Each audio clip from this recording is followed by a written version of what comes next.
Hai, welcome back my YouTube channel. Jangan lupa subscribe, like, comment, and share ya. Oke, next kita lanjutin ya ceritanya. Bab 11. Tertimpa tanah longsor. Seorang gadis kini tengah terbaring di atas berangka rumah sakit dengan kepala yang diperban. Gadis itu tidak lain adalah Naya. Ia masih belum sadarkan diri. Ditemani Daniel yang tengah duduk di kursi kecil dekat dengan berangkar Naya. Tangan Naya dipegang erat oleh Daniel. Ia menatap penuh cemas. Sudah 4 jam berlalu, namun Naya masih belum sadarkan diri. Dokter juga tidak tahu kenapa Naya masih belum sadarkan diri. Padahal, luka yang dimiliki Naya tidak terlalu serius. Masalah perdebatan Naya dan karyawan waktu di pusat perbelanjaan sudah diselesaikan oleh Daniel. Mereka memohon sambil bersujud agar dimaafkan, tapi Daniel tidak memaafkan mereka. Tentu saja karena kesalahan mereka sangat fatal, sehingga membuat calon istrinya masuk rumah sakit dan masih tak sadarkan diri.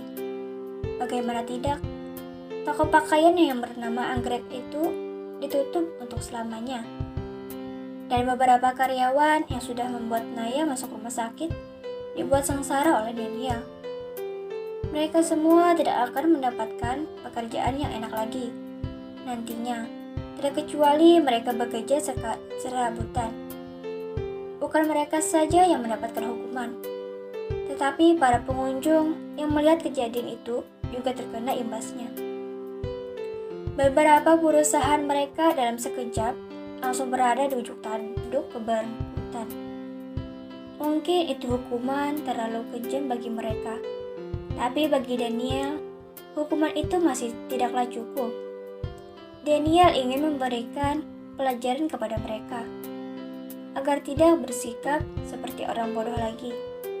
Dengan jelas-jelas mereka melihat kejadian itu, namun tidak ada niatan sama sekali untuk melerai. Bagaimana Daniel tidak marah? Coba saja waktu itu mereka langsung melerai kejadian yang menyedihkan itu. Mungkin nasib mereka tidak seperti sekarang. Daniel tidak ingin jika kejadian yang dialami oleh Naya ikut terjadi kepada orang lain. Back to cerita. Daniel masih dengan sabar menunggu Naya siuman. Sampai sesekali ia menguap. "Cepatlah bangun," ucap Daniel lirih. Ia mencium punggung tangan Naya dengan lembut. Tak selang lama, jari jemari Naya perlahan bergerak. Daniel yang melihat jari jemari Naya bergerak merasa sangat senang. Ia menatap Naya seraya menunggu gadisnya membuka mata. Tapi saat Daniel menunggu Naya membuka matanya, mata itu masih tertutup dengan rapat. Daniel bingung. Sebenarnya apa yang terjadi kepada calon istrinya itu? Pria itu mengira kalau calon istrinya akan sadar, tapi ternyata tidak. Wajah yang tadi bahagia kini kembali sedih. Daniel menatap sedih karena Naya. "Kau kenapa, Nay?" lirih Daniel. Namun sebenarnya Naya saat ini tengah bermimpi buruk. Jari-jarinya yang tadi bergerak itu adalah reaksi dari mimpi yang dialami Naya. Mimpi itu memperlihatkan seorang anak gadis kecil yang berumur sekitar 7 tahunan. Anak kecil itu tengah berlibur bersama kedua orang tuanya ke atas gunung. Tawa anak kecil itu begitu riang, diiringi nyanyian yang keluar dari mulut manisnya. Kedua tangan gadis itu digandeng oleh ayah dan ibunya. Mereka berjalan mendaki gunung yang tidak terlalu tinggi. Namun, tawa dari anak kecil itu langsung sirna dikala ada bencana yang menimpa mereka bertiga. Tanah tiba-tiba longsor dan menempuh tubuh mereka bertiga. "Ayah, ibu!" Anak kecil itu berteriak ketakutan. "Tenanglah sayang," sahut ayahnya yang mencoba menenangkan putrinya. Sementara sang istri, beliau begitu sangat ketakutan. Sang ayah mengangkat tubuh putrinya. Mereka bertiga berlari. Namun, Tak sempat mereka berlari jauh. Dengan begitu cepat, tanah itu mengubur mereka. Kedua orang tua anak kecil itu terkubur di dalam tanah longsor. Sedangkan anak kecil itu hanya setengah tubuhnya yang terkubur. Anak kecil itu pingsan. Darah segar mengalir di kepalanya akibat benturan. Tempat itu sangat sepi, jadi sudah dipastikan tidak akan ada yang menolongnya. Ayah dan ibunya sudah tidak bisa diselamatkan. Hanya tersisa dirinya yang masih bernapas. "Ayah, ibu!" Naya berteriak. Ia terbangun dari mimpinya. Bibir Naya bergetar hebat. Ia ketakutan. Daniel yang melihat Naya tersadar dengan raut wajah ketakutan, ia langsung menenangkannya. "Tenanglah, Nay," ucap Daniel lembut. Napas Naya masih tidak teratur. Ia mencoba menetralkan napasnya. Naya menoleh ke arah Daniel yang berada di sampingnya dengan raut wajah khawatir. Kemudian beralih untuk melihat tangannya yang berada di dalam genggaman Naya. Apa yang Paman El lakukan di sini? Dan kenapa Naya berada di rumah sakit? Naya berbicara dengan suara seraknya, menatap Daniel untuk menunggu jawabannya. Daniel menghela napasnya, kemudian menjawab, "Kau pingsan dan aku membawamu ke rumah sakit." Daniel tidak tahu harus berbicara seperti apa kepada Naya. Ia merasa jika memanggil dirinya sendiri dengan sebutan paman, itu sangat menggelikan. Naya kembali mengingat kejadian beberapa jam yang lalu, di mana dirinya yang mendapatkan perlakuan buruk hanya karena masalah gaun. Gadis itu menghela napas sesaknya. "Maafkan Naya yang sudah merepotkan Paman El," ucap Naya tak enak. "Kau tidak mau merepotkanku sama sekali," sahut Daniel. "Jangan banyak berbicara, tunggu dokter tiba untuk memeriksamu," sambungnya. Naya hanya menurut. Ia mengangguk patuh menanggapi perkataan dari Daniel. Sebenarnya, siapa anak kecil itu? Kenapa wajahnya tidak jelas? Dan bencana itu sangat mengerikan. Bagaimana nasib anak kecil yang masih hidup?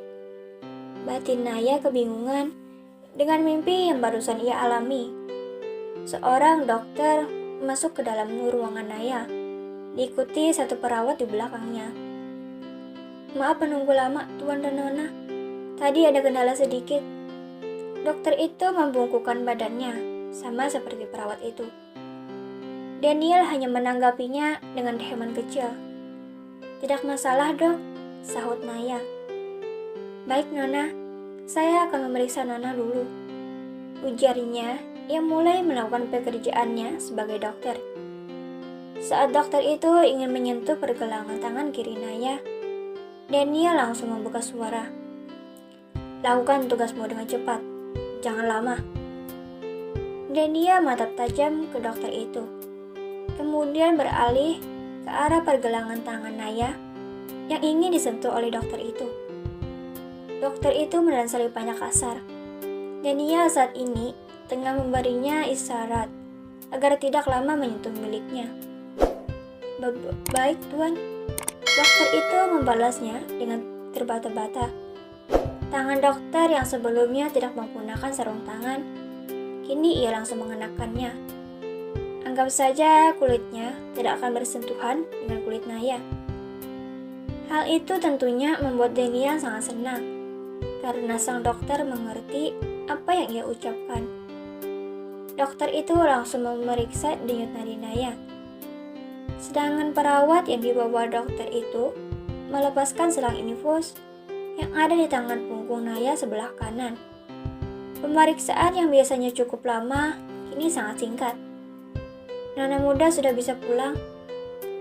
Saya akan membuatkan resep obat untuk Nona.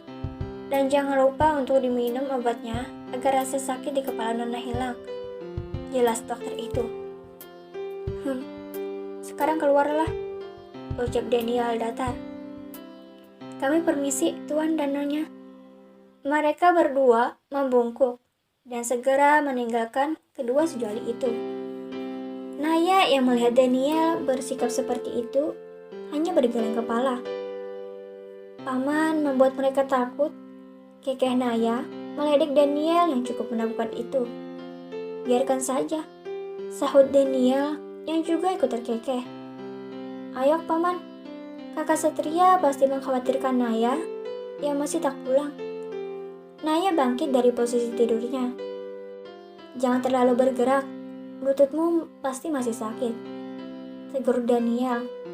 Namun tidak dengan suara tinggi, tapi dengan suara lembut. Naya terdiam. Ia lupa kalau kakinya juga terluka. Saat Naya terdiam membisu tanpa diduga sama sekali, Daniel langsung menggendong tubuhnya. Paman, apa yang paman lakukan? Naya bisa jalan sendiri. Naya memberontak. Ia tidak enak saat digendong oleh Daniel. Jangan banyak protes, kakimu masih sakit. Memang benar, kaki Naya masih sakit. Naya tidak bisa berkata-kata lagi, ia hanya bisa terdiam. Daniel pun segera membawa Naya pergi keluar untuk pulang ke rumah Naya. Terima kasih, jangan lupa subscribe, like, comment, and share ya. Dadah.